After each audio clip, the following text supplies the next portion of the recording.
All right, now let's talk about 3 deep stash tight ends for your Dynasty Fantasy Football team. Who's the first guy on your list, Kyle? Michael Mayer for the Las Vegas Raiders. I almost said Oakland Raiders because that is ingrained in my brain. But I got it right the first time. But Michael Mayer, listen, he was one of the top tight ends coming out of last year's draft. Thought he would step right into a starting role wherever he went. For some reason, in Las Vegas, that didn't happen. But as the season went on, he got more and more chances, showed some really good flashes. He's going to get his opportunity, and I think it'll be this next year. But I think they also make improvement at QB next year, whether it's through the draft or through free agency. They're going to make a change there, and that's only going to make it better. But right now, he's so cheap. He's basically free. Getting thrown on the end of a trade and just reap the rewards. Well, you don't think Aiden O'Connell is the answer at QB there?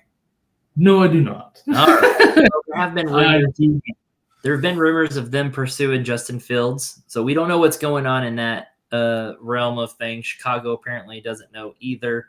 Who knows? But I think you're right. They're obviously pursuing better quarterback play there, and I think that's going to benefit Michael Mayer quite a bit. I picked up Michael Mayer in the Dynasty League when I had the shot.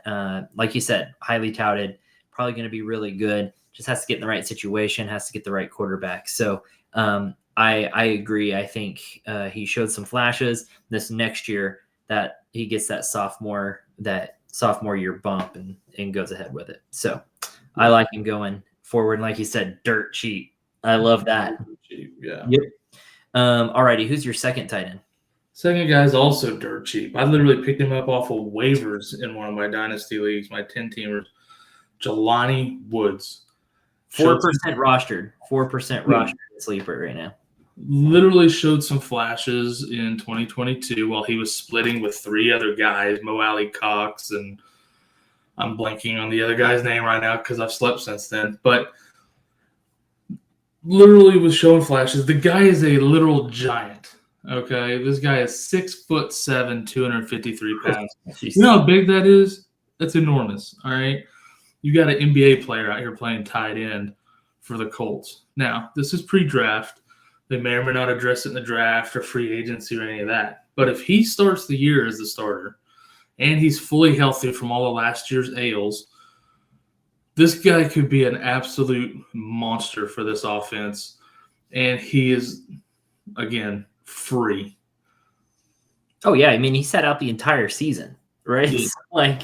Yeah. So he's off of most people's radars, and free is about as good. I mean, 4% rostered.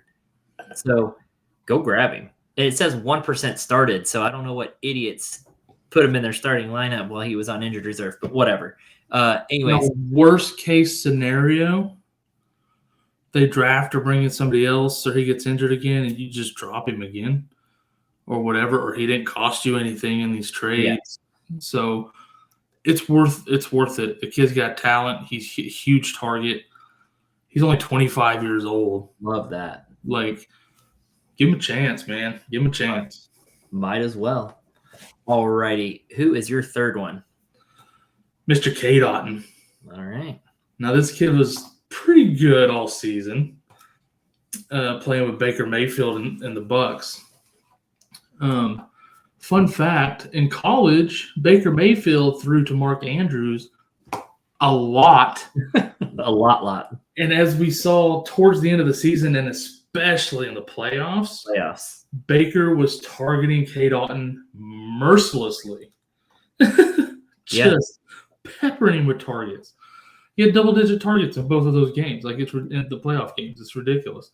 If that carries over into next year, he's going to be a tight end one for your team. He's going to be a starter next year. Oh, absolutely agree. Like I said, Baker Mayfield throws the tight ends. We didn't really see it as much as we thought we were going to see it throughout the season. Early in the season, Cade kind of got a couple good fantasy games, and everyone went out and grabbed him really quick, and then he kind of fell off, and so he ended up back on waivers in some leagues. He's only 5% rostered right now. Granted, it's off season, so but yeah, the playoff games was what we were expecting, right? Like just peppering Otton with targets. He's scoring. I would expect that moving forward. I think that that's fair to expect moving forward. Looks like they kind of figured out that works. Yeah. So I don't know why they would stop doing it now that they've discovered it.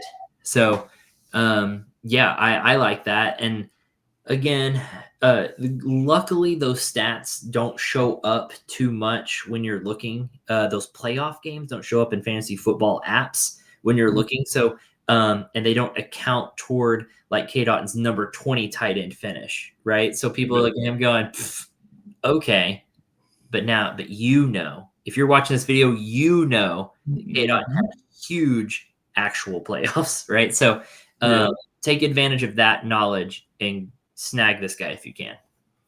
Yeah, absolutely.